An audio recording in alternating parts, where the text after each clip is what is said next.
And as if by magic, we're live. Awesome.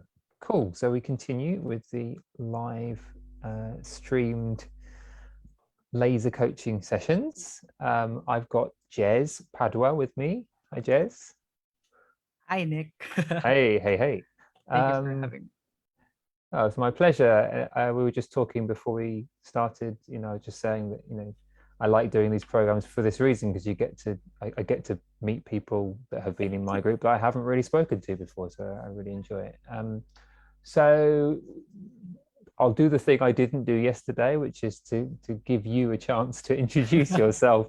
Um, so, so, um, I'm laughing because, part of the value that I see with these group programs isn't it is the opportunity that you have and the people watching have to form new relationships with the people in the group, and when I first did coaching programs as a participant, I didn't really realize that. But the funny thing is that when I have done things like done programs or done talks or something, all those people that I was in a group coaching program with, because I developed relationships with them, they were kind of like my cheerleaders, or they had seen the journey I'd gone on.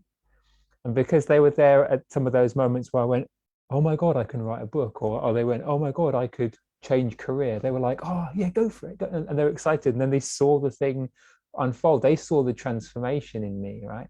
So that's why I'm getting people to do a little intro. So tell us a bit about where you are at the moment, what you're up to, and why you came to the group. Why are you here?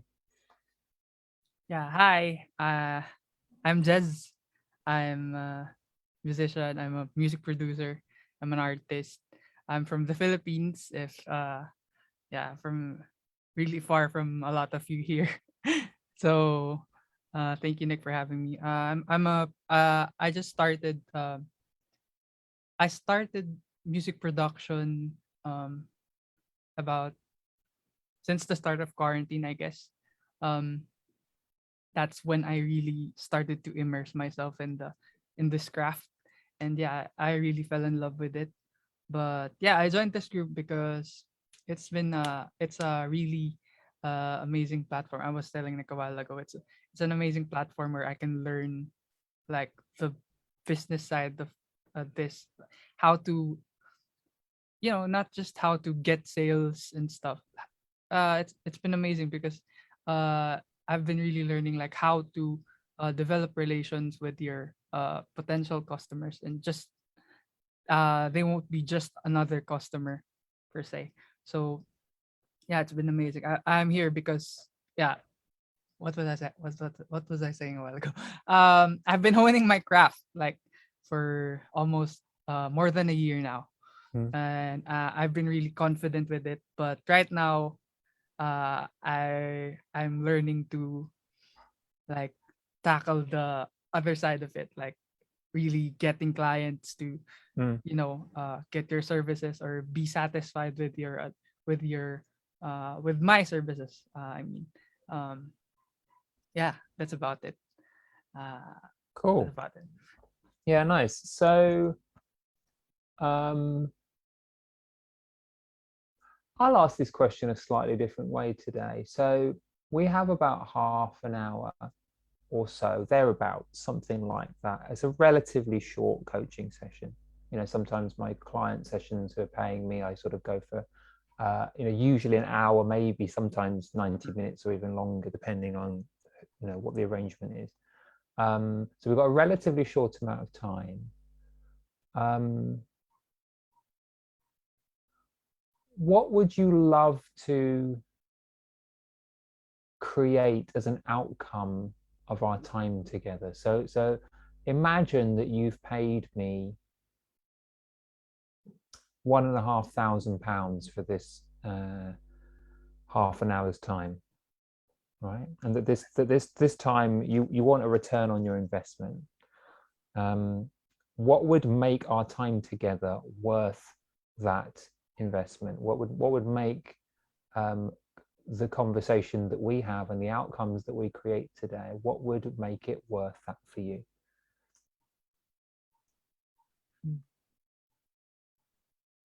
Yeah, don't really. And there's no rush to answer me quickly. If because I know that's I've asked that in a more powerful way than I've sometimes asked it previously. I'm doing it deliberately just to kind of give you. I'll be honest with you. I get the impression from speaking to you before our session that I wonder if you realize how much is on offer here. You know, I don't mean that I don't feel disrespected or anything. I don't mean that, but I mean, I see somebody with potential, huge potential, and I'm interested in you know what you'd like to create. I'm committed to what you want to create, even if it feels a bit scary to even talk about it. Right? I want to let's dream together. Let's explore what you really want. Okay. Yeah. All I really like, it's been always a dream for me. Like since I was about high school, it's always been a dream to, you know, be able to make music for others, for people, you know. But in those times, I was thinking of making music myself, like not really making, like creating music for another artist. I wasn't really thinking of that in those days. But eventually, while studying music, I I slowly realized, like, I want to make music for people, for others, for for uh artists, for other musicians. So yeah, it's that side, or I mean, that approach. It's not like just I'm not,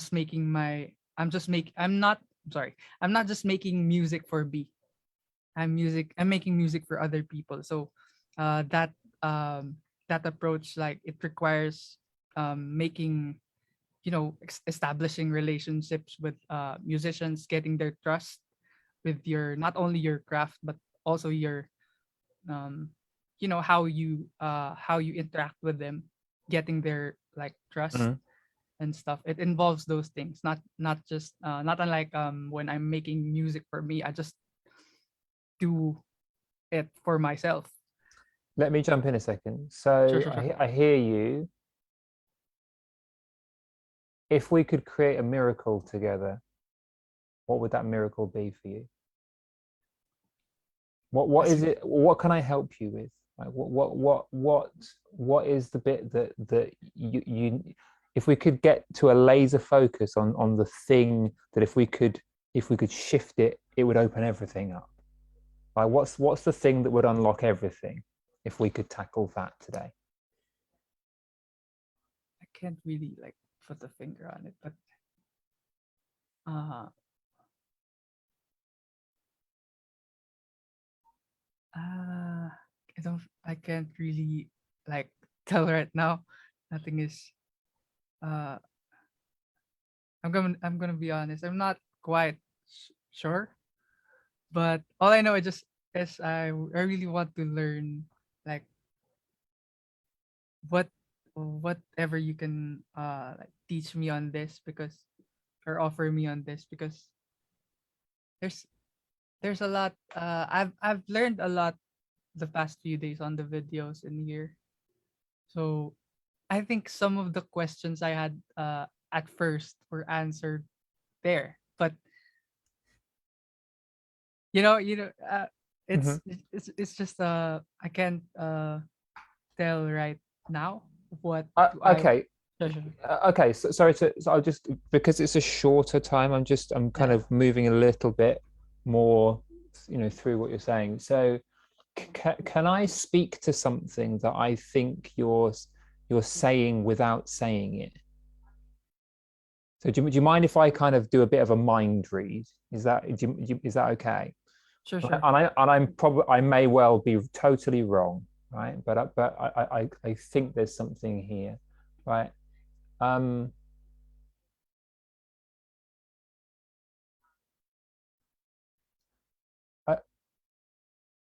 you've recently graduated, right? Yes, this year, just this year. Mm-hmm. How comfortable, confident, how much permission do you feel that you have to to be a to be a real professional musician, a real music professional? Do you feel like you have complete permission to do that, or is there a part of you that's kind of going, I'm new to this, so no one's going to take me seriously?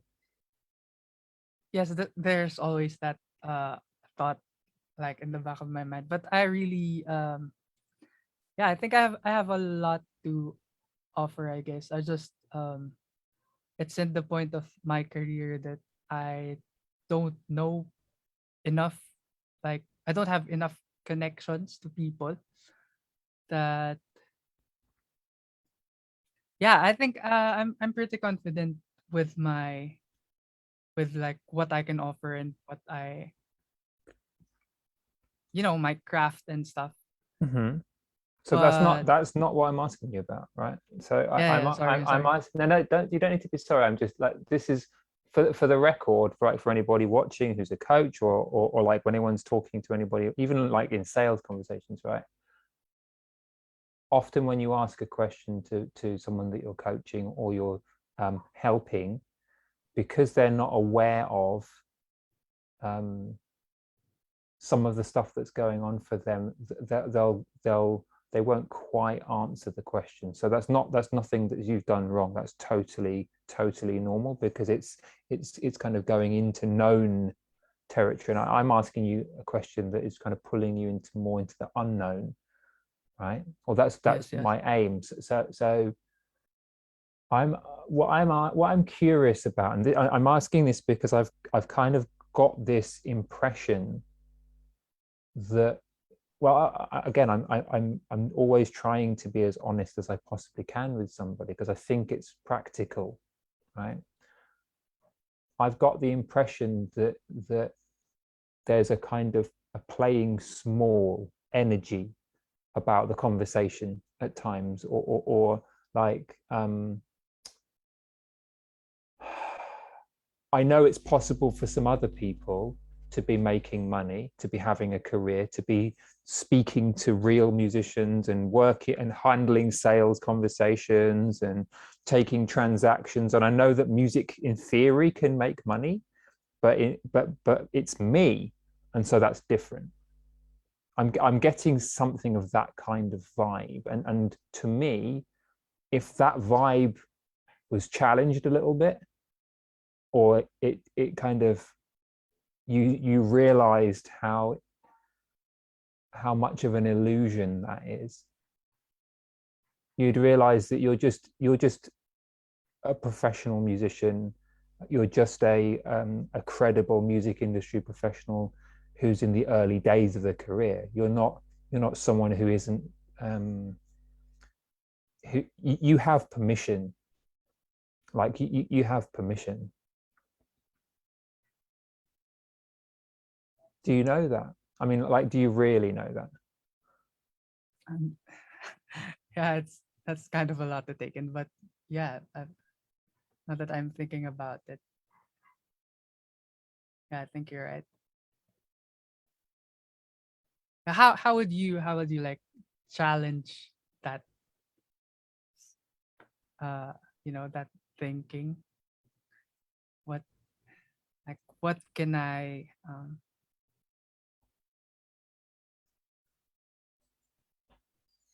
whew, that's What's that? The whoo? What's that?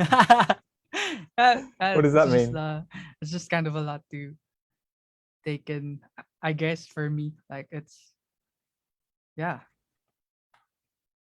Have I gone on to edgy? I'm curious. Like, do I have permission to go into this conversation? Is that Yeah, okay sure, with you sure. to, yeah, It's okay. it's very fine. Um, I want to be respectful to you, and I want to have a conversation that you feel comfortable having, right? I don't want to take you anywhere that you're not willing to go with me, right? so, what's the question again? I'm sorry.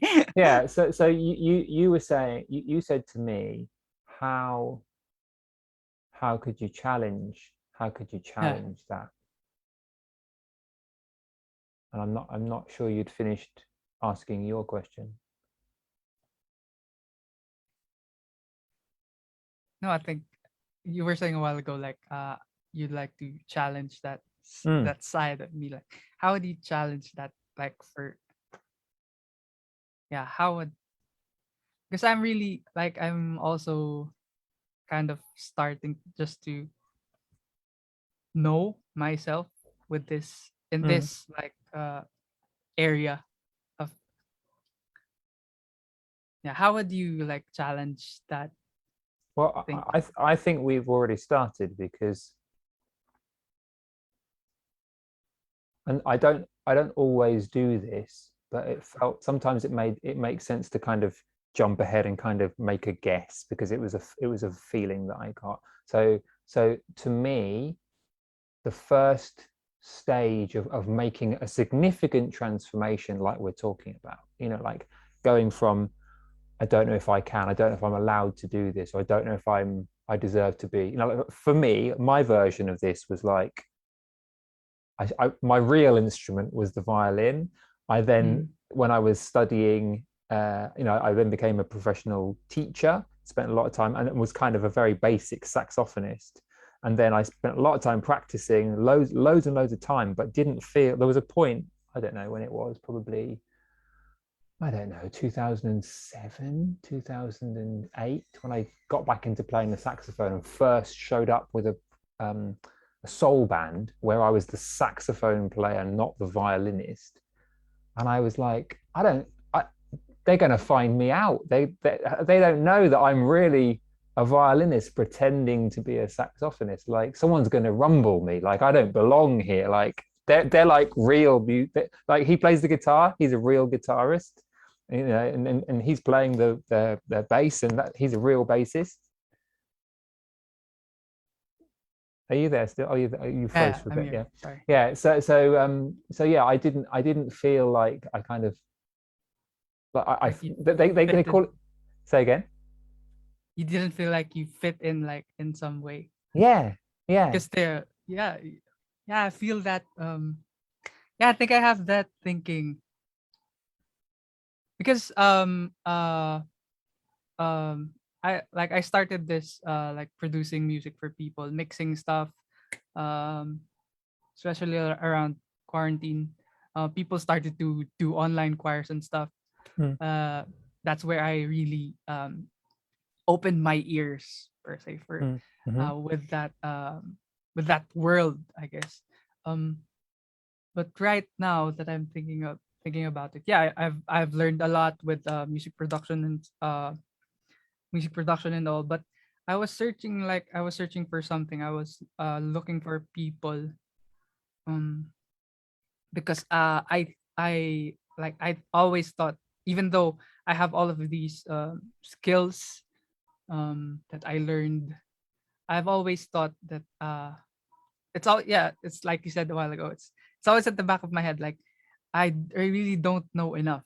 Like it's there's this thought behind my there's this thought that I'm just a self-taught uh like Mm. I'm just a self-taught music producer, not like those other people who are like who've grown in the industry and stuff. Okay, um okay. So uh, there's a few things. Again, we're relatively short on time, so I'm going to mm, be quite direct with you. sure, sure. Um,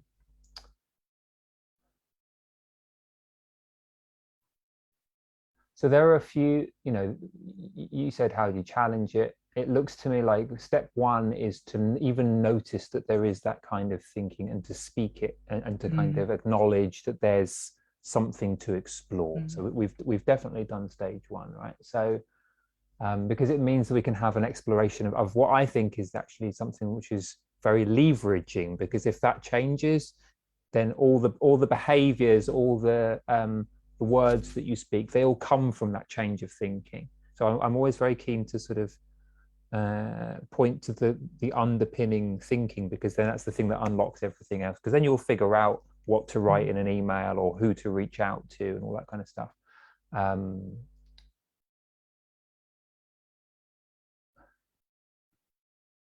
So there's a couple of things to say, you know, like you said, you know, like there's this thought in the back of your mind that there's, you know, you don't have enough knowledge, right? And what I'm hearing beneath that is that, you know, there's not enough knowledge and other people have more knowledge than me, or other people feel differently to me. Like I'm hearing kind of an assumption that those other people with that experience who've grown in the industry, when they've grown in the industry, they then feel like they know what they're doing. Now that looks like total bullshit to me, because, with respect, because you know, I've spoken to so many people who've been in the industry for a long time saying that they get these kinds of feelings. It's like, oh, I think, you know, I have this thinking that comes up that I could be better, or I have this thinking that I compare to other musicians and I'm not quite as good, or I have this thinking that something's not quite right, and they think the same thing. It's like, oh, but they have it in added into theirs. They have like, I've been doing this 20 years, I should know better. So it's a reason to like not like themselves, because it's like, oh, I've done it, I've been doing it wrong for 20. What's wrong with me, you know? And what I always point people to is that, you know, all of those sentences, you know, they're not necessarily consciously saying these sentences, but when you stop and think about them, they're kind of saying, I think that I'm not as good. I think that I should be better. I think I'm different to other people. I think, you know, I think. It's the fact that you're thinking those thoughts. In other words, what you could call your creativity, your imagination. It's your creative mind going, oh, I have an opinion about myself. I can judge. Or I have an idea of how I should be. I also have an idea of how I am, which isn't always true. And I compare these two thoughts that I made up to each other. And then I set the rules for how close I am and how far I am, whether I'm passing or failing. And then I decide about all of this thinking that I'm failing at the game that I created. And then I'm feeling bad. And then I'm blaming it on my lack of experience, or I'm blaming it on, you know, the industry or something. And I'm completely missing the fact that it's thinking about judgments and think. It's the source of it is a judgment that is yours. Now, I'm not saying you need to think positive. I'm not saying you need to be realistic. I'm saying just notice that you're thinking all of that up. Like just get curious about the fact that, you know, when you think all that stuff, there comes a feeling with that thinking. So like, if, you know, some people might call it impostor syndrome, you know, it's not really it's not a medical condition. It's just that's just a label. So people get very attached to that. So I'm not saying that's real, but that's a way of putting it into words that some people say, you know, or some people will say, I don't feel good enough, whatever, you know, whatever. The like noticing that feeling is only telling you about your ability to think. That feeling of, oh, do I belong here? You know, that feeling of, oh, do I have permission? You know, am I allowed to charge this much? That whatever that feeling is, that is telling you about your thinking. I don't just mean intellectual thinking, I mean your psychological reality. Yeah, it's not, it seems like it's coming from the outside in. It seems like it's coming from, oh, well, the industry works this way and I feel this way, which means I must be new. So therefore I can't charge more. I can't ask for money until I've done 100 albums. Like that's a misunderstanding about your psychology, how it works, right? So I'm saying that from a place of understanding, a person can have that kind of insecure feeling, recognize that it's created out of thought, and kind of go, I'm going to send the email anyway, and they send the email, right? Or they go, I'll send a message. You know, he made a comment on my YouTube video. Okay, I go, well, what is it you're looking for? I'm looking for a producer for a couple of tracks. Okay, send me a message. Boom, send me a message. Okay, you mentioned you want a producer, you want this, you want that. You know, do you have a budget in mind? Oh yeah, here's my budget. Boom. Okay. And what kind of thing are you looking for that budget? Yeah. Okay. Well, that's a little bit challenging for me, but if you could make it to 500, I think we might have a deal. Is it worth us having a chat about that? We can get on a Zoom call tomorrow at 2 p.m. Oh yes, please. Boom. Zoom call. Tell me what you want. Ask a load of questions. You've got a client. You see? Yeah, it's more of yeah, now that I think about it, it's like being afraid and still doing it nonetheless.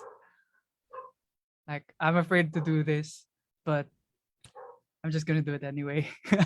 It's like that. Like, yeah, right? yeah, exactly. Let me. I get this. Oh. Yeah. Exactly. Hang on. Sorry. Oops. I heard some noise there. Wait a second. I've got a little quote.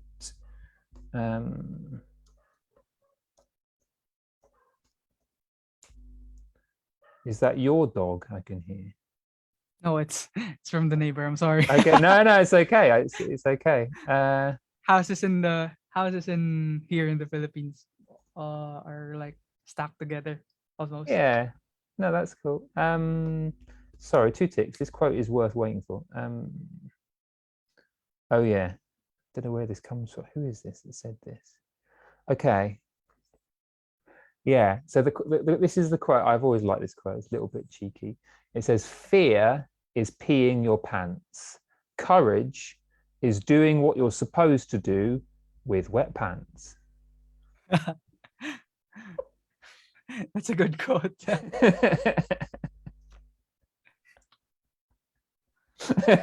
just check, yeah. But joking aside, that means a lot. That on a personal level, like, trust me, my friend, when I first got the idea that I might know something that could be useful to musicians and that maybe I could write a book and maybe I should, it scared the shit out of me. And it was like, oh God, I can't, it's like, I realized that, like, if I didn't do it, no one else was going to do it. And it's like, oh God, I'm going to have to learn a bunch of stuff that I don't know how to do. That's really overwhelming and scary. And I felt the instant reaction was inspiration, and then no, can't do it, And the only way that I've been able, the way that I've been able to kind of go from fuck that, I'm too scared, who the hell am I to do it, to doing it and coaching musicians at the highest level in the music industry, is to do things that is to consistently do things that scare me, right? Or to have thoughts of like imposter syndrome, and kind of go through them. So there's a coach called Rich Litvin, who's a very fine coach, and he talks about the fact that most people think that imposter syndrome is a is a bug, like it's not meant to be there, when in fact actually it's a feature. It's a good sign. Like It's a good it sign. like it makes it like it's kind of proof that you're human in some way. Yeah. So you know, to use a cheesy metaphor, you know, imagine a caterpillar, um, you know, wrapping itself in its cocoon, Mm.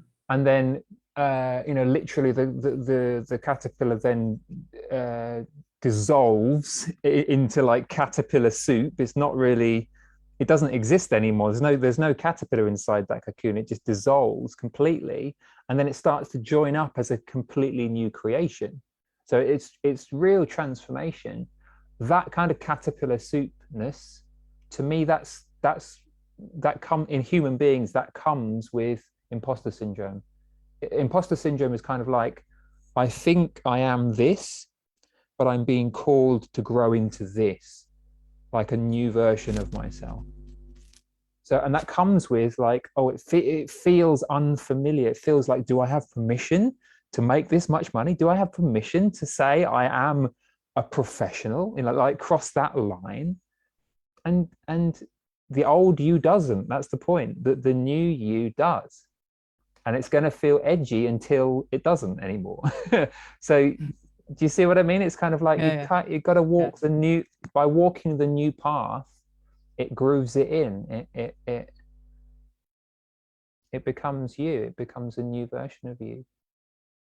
I think that's what's going on for you at the moment. You know, so Yeah, I so think I think so too. I'd really encourage you with this group. Don't be one of the people that just watches the videos. Don't be one of the people that goes, "That's a nice idea," because that's kind of what a student does. Is like they're a spectator on what the real pros are doing. Be someone who takes an insight from a coaching conversation or a group program, and then tests it out in real life straight away. Mm. You know, you see a possibility, you go, fuck it, I'm going to try this, I'm going to do this. You know, I watched a coaching video, I can make an invitation to somebody. I go and make an invitation.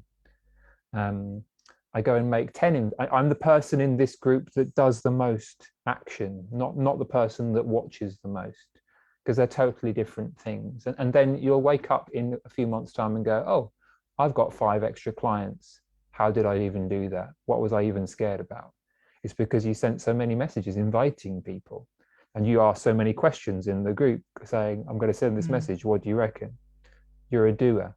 You see that when I see anybody go whoom with their career, that's how they do it. And especially the same with coaching clients, the ones who ask the most questions, testing. They get off a coaching call, they go and do.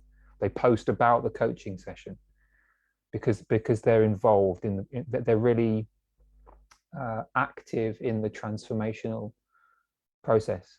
You see, the old you kind of dissolves and it kind of creates this new Mm.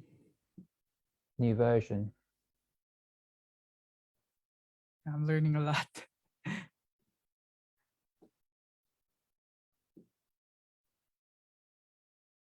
Yeah. Yes, you're really right. Thanks. I haven't really thought about those things. No, my pleasure. You, it, I don't always recommend people to do this, but you may find it valuable to watch the video back Mm. Yeah, yeah. of this I session. think I will too. Just to be curious about where you were at the beginning and like how it's possible for you to be both of those kind of characters, right? Mm. Because I've seen something change, right? And it's fascinating, and I Yeah. feel honored to be with you, you know, while it's happening. Yeah, Um, thanks. but you know, knowing that transformation is possible is a really powerful thing, because Mm. it's the next miracle, it's the next, you know, bit of growth, and it's just a case of, you know, the next thing, the next Mm. thing, the next thing. You just do these doable steps,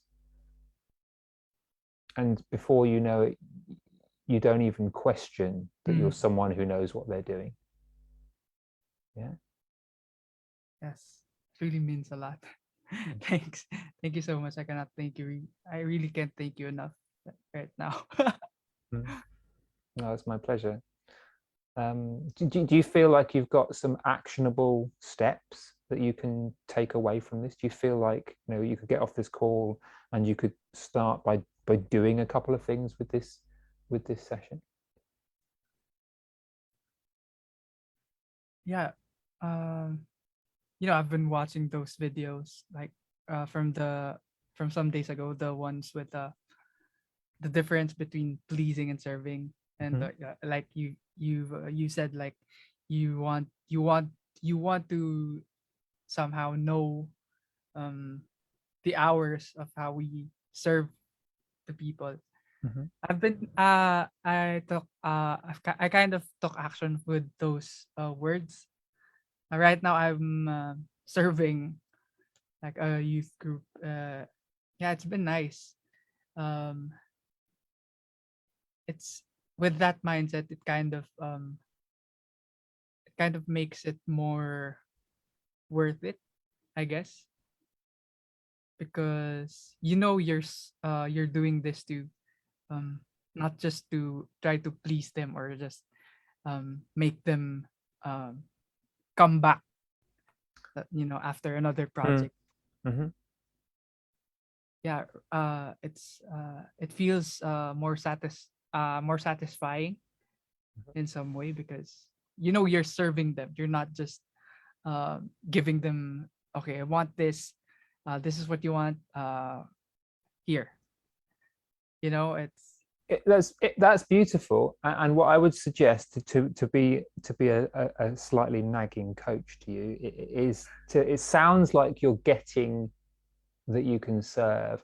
I wonder if you can take that ability to serve and look for places in the music industry where you can apply that. Like look for people who, it doesn't have to be even doing your thing. It doesn't have to be, the service that you offer. It's coming from a place of service in that professional world, because what happens when you do that is you get a reputation. You don't do it for this reason, but this does come with it. You mm, get a reputation for, like, if you send him a message, he'll send you a gift or send you something useful, or he'll refer you to somebody, or, like, like you're a person that's worth knowing. If you ask a question, you give them the solution, or you pass them to somebody who can give them a solution. If someone's looking for a musician, you've developed an address book of people who, you trust, that if someone needs help, you can send them that way. You've developed a skill set, you've developed a way of being, so that people, it's not like, oh yeah, thanks very much and nothing. It's like you handle all those kind of inquiries or interactions with care, so they feel cared for, so they refer you business, not somebody else, because they look good when they refer people to you. You see what I mean? So, mm, so, so that by taking what you have there, I think of it as a form of love, actually. mm, It's kind of a loving presence in your industry. You're the one of the good guys. You're not someone who's screwing people over. mm, You're not someone who promises something and doesn't do it. If you can't do something, you'll say. All of those things, they're super rare, because there's usually some kind of manipulation or some kind of, I'll promise you everything, but as long as I get your payment, right? There's usually a bit mm, of that. If you can be one of the rare people that takes all of that kind of manipulation out of anything that you do, you stand out like a sore thumb, because it's so rare, and it's because it's difficult to do. It's difficult to put your own desires aside and only put your attention on the client, only put your attention on serving. And people resist against it when I teach it to them, but the ones who really shine with it are the ones who go all in to that way of being. So I'd encourage you to take what you've already picked up and go looking for opportunities to serve people that it would be useful to you to serve. Musicians, people in the network. You could try it out with people in the JPC. You could try it out with people in mm, this group. That's another reason, this group is a little playground for that. There may be people watching this who get in touch with you and say, actually, I'd actually like some advice from you, or so make use of that. Or if you feel like after this call you want to make a post in the group and say, I'm really thinking about service. Here are the things that I'm prepared to offer you. I'm prepared to offer you 15 minutes, 30 minutes for a chat about this, or if there's this particular thing. Because it's this group, I won't do it for everybody, but because it's this group, I'm prepared to offer you this, or some share some of my knowledge on these topics. If you'd like to have a chat with me, you can do. Do you see what I mean? Yeah. All right, Squire. Well, I think we'll draw things to a close. Yeah. Useful? Thanks a lot, Nick. Very useful. Good. I'm really thankful. Thank you. Well, my pleasure. Is there anything you want to say to the rest of the group, or share with them? And you can say no if that's also true. I think I'm kind of speechless in the moment. No worries. Okay, cool. Great stuff. Okay, well, it's lovely to speak with you, and keep us posted. And if I can help you, just let me know, send me a message, or what have you. All right, buddy. Nice one. Thank you, Nick. Take care. You so much. Bye. Take care.